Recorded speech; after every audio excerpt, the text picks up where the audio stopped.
Leigh sa Bhaile, leabhar B.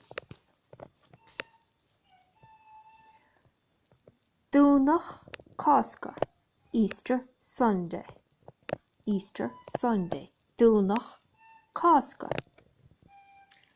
Chuaigh Maria agus a chlán Afran Mass. Bhí a lán daoine ann, a lot of people, a lán daoine. Bhfuil Maria lena cara. Chuaigh siad a Bhaile sa chár. D'fh sí daoinear deas agus Casca. Domhnach, Casca. Chuaigh Maria agus a chlán Afran. Bhí a lán daoine ann. Bhfuil Maria lena cara.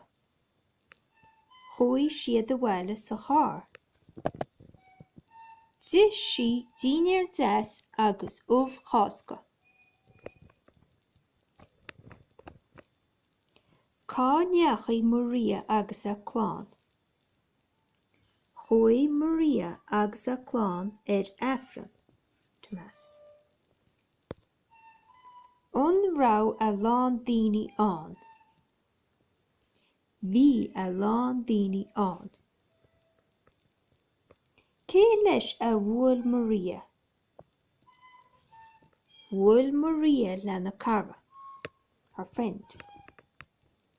Cad a rinne Maria nuair a chuaigh sí a Bhaile. D'fh sí daoinear deas agus Casca. Sin é, slán.